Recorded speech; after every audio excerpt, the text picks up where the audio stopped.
I'm Amber. Standing in the middle of the dining room, I was still in shock from the words that had just sliced through the air like a knife. I can't bring myself to eat food made by people like you. I'm used to high-end sushi. It was Vivian, my son Ethan's wife, who had spoken those cruel words as I stood by the kitchen counter, preparing to clean up after a supposedly joyous family dinner. The room fell silent as if time had stopped. My husband Owen, who had been sitting quietly at the table, suddenly stood up.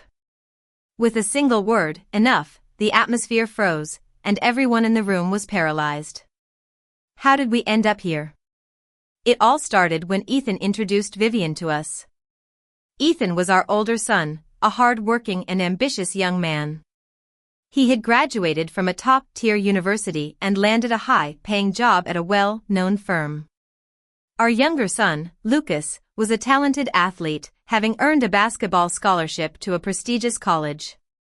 I grew up in a small town.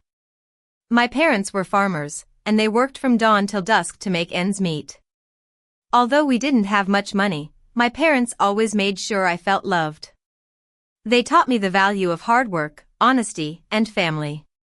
But when I was 10, my father passed away due to a sudden illness. My mother, who was already struggling with the farm, couldn't manage on her own. Eventually, we lost the farm, and I had to move to the city to live with my aunt. Life in the city was tough. I had to adjust to a new environment, make new friends, and deal with the loss of my father. But I was determined to make something of myself. I worked hard in school and got a scholarship to a good college. That's where I met Owen. He was a kind-hearted and intelligent man, and we fell in love quickly. After we got married, we didn't have much money. Owen started a small business, and I took on odd jobs to support the family. As time passed, Owen's business gradually grew. We were able to buy a nice house, and we provided a comfortable life for our sons. When Ethan brought Vivian home for the first time, I was excited. Vivian was beautiful, intelligent, and confident. She had a successful career in fashion design. She talked passionately about her work, and I was immediately impressed. I thought she would be a perfect addition to our family, and for a moment, I imagined her as the daughter I never had. She blended into our family seamlessly at first. But one day, when Ethan went out to run an errand and Owen was in his study taking a call, Vivian's true colors began to show. I was sitting in the living room, reading a book, when she suddenly walked in. She looked at me with a cold, critical stare that was completely different from the warm look she usually had. "Are you okay, Vivian?"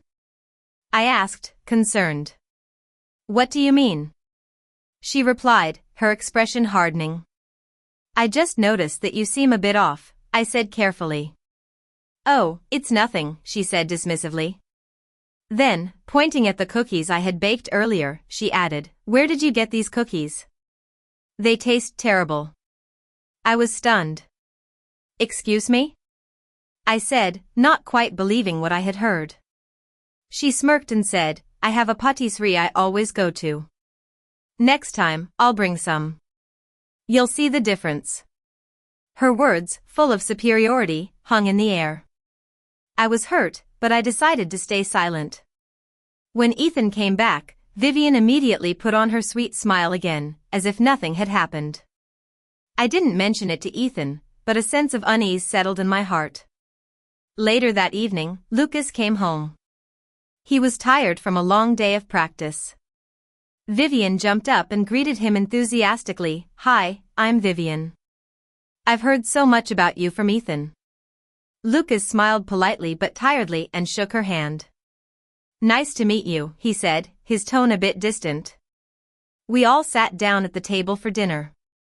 Ethan and Vivian dominated the conversation, while Lucas remained mostly quiet, only answering when directly asked a question.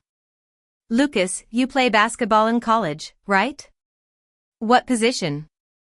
Vivian asked, trying to engage him. "Forward," Lucas replied briefly. "That's so cool. Basketball must require a lot of teamwork," Vivian continued. "Yeah, it does," Lucas said, clearly not interested. Despite her efforts, Lucas's answers were short and to the point. Vivian didn't seem to be bothered and steered the conversation back to herself. I was in the fashion show team in college. Teamwork is really important, don't you think? Yeah, I guess, Lucas said. The tension in the air was palpable. Suddenly, Lucas stood up. I'm tired. I'm going to bed, he said, his voice sharp. That's rude. Vivian is here, and you're just leaving? Ethan said, sounding irritated. Lucas shrugged. I don't think it's rude. Good night. As Lucas walked away, Vivian's smile faltered for a second. She glared at him and clicked her tongue. My stomach churned. I started to wonder if there was more to Vivian than what I had initially seen. After Ethan and Vivian left, I turned to Owen. What do you think of her? She seems nice enough, Owen said thoughtfully, but Lucas's behavior was strange. He's not usually like that. I noticed, too, I said quietly. I'm not sure, but something feels off. Owen gave me a reassuring smile. Let's give it some time.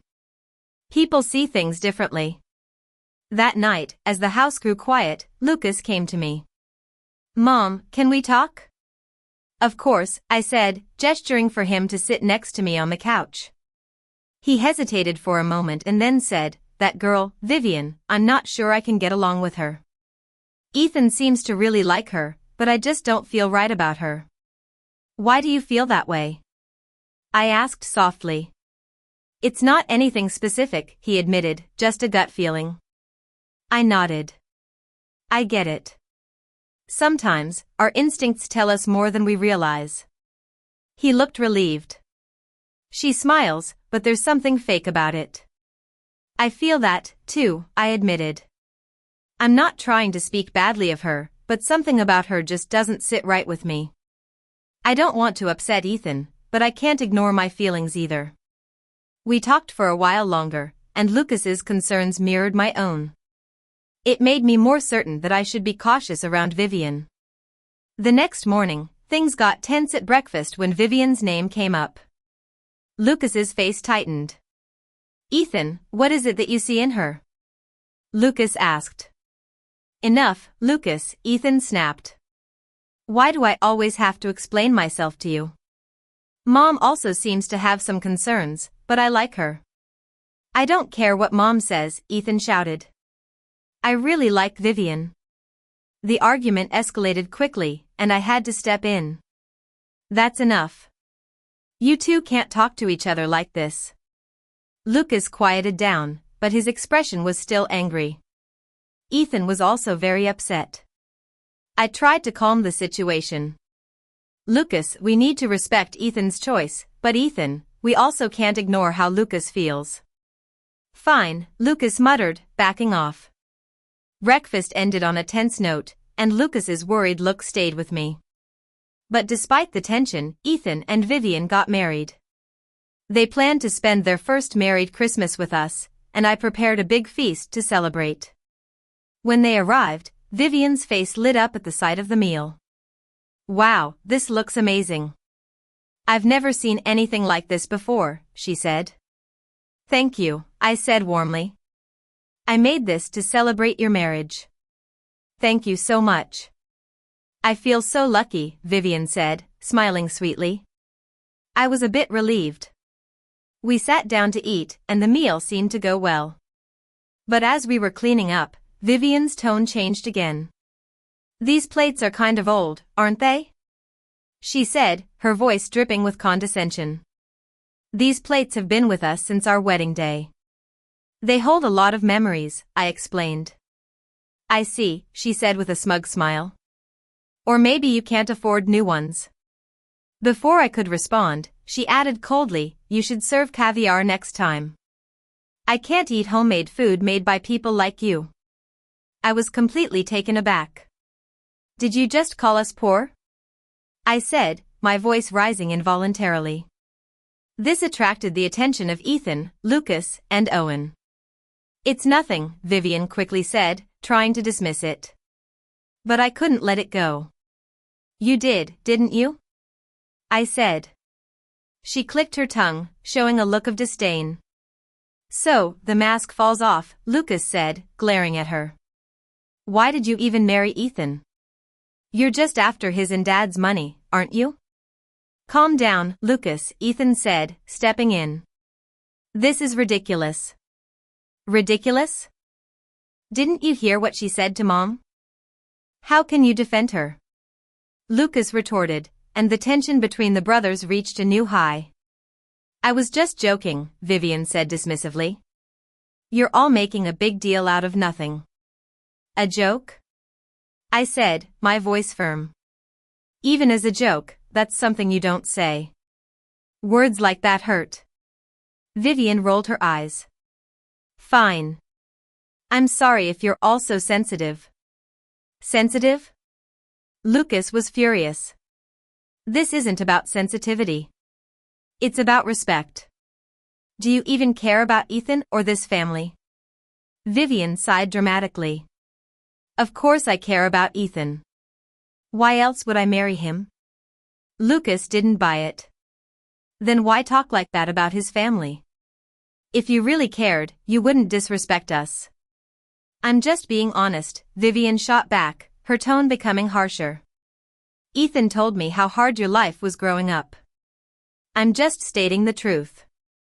Sure, you're strong, but having someone like you as a mother-in-law is not ideal. These words were like a slap in the face. I saw the shock on Ethan's face. Vivian, what are you saying? He asked, his voice shaky. I'm telling the truth, Ethan, she replied coldly and unapologetically. You're an elite. Your family's not quite on the same level, but I thought I could overlook that for you. Then, glancing at Lucas, she added, honestly, he's more my type anyway. Lucas stood up so suddenly that his chair scraped loudly against the floor. His fists were clenched. That's enough, he said. The room fell silent, and the weight of her words was almost unbearable. Finally, Owen spoke. Vivian, I think it's time for you to leave. What? Why? Vivian looked genuinely surprised. I put up with a lot for the sake of peace, Owen said, but insulting my family crosses the line. He pulled out his phone. I'm calling your father. He needs to know what happened here. A few minutes later, the doorbell rang. Owen answered it, and Vivian's parents entered the room. Her mother looked nervous, while her father, Mr. Thompson, seemed calm but stern. What's going on here? Mr. Thompson asked, his eyes moving between us and Vivian. Your daughter crossed the line, Owen said. She insulted my family, and it's clear she has no respect for us. Mr. Thompson turned to Vivian, his tone full of disappointment. What did you say? I didn't do anything wrong, Vivian protested. Don't lie to me, Vivian, Mr. Thompson said firmly. Tell me the truth. Vivian hesitated but didn't respond. Her mother tried to defend her, but Mr. Thompson cut her off. Enough, he said. Vivian, you've embarrassed this family. If you can't respect Ethan's family, you have no place here. Dad, you can't mean that, Vivian's voice broke as she realized the seriousness of the situation.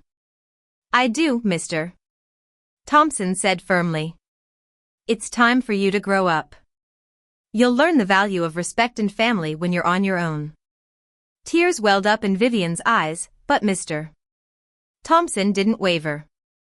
You're coming with me today, and until you can apologize and prove you've changed, you're not welcome here. Vivian and her parents left shortly after. The atmosphere in the house was heavy with unresolved tension. Ethan sat quietly, holding his head in his hands. I'm sorry, he finally said. I should have seen it sooner. It's okay, I said, placing a hand on his shoulder. What matters now is moving forward. Months passed, and Ethan and Vivian got divorced. Although it was a painful process, it ultimately brought our family closer together. Ethan eventually met Lily, a a kind-hearted and understanding woman who truly valued family. Their relationship developed naturally, and when Ethan introduced her to us, we immediately felt at ease with her. Years later, our family grew with new members, including spouses and grandchildren. We learned that love and respect are the true foundations of a family. One sunny afternoon, as I watched my grandchildren playing in the yard, I felt a deep sense of gratitude. We had faced many challenges, but through it all, our family bond had only become stronger.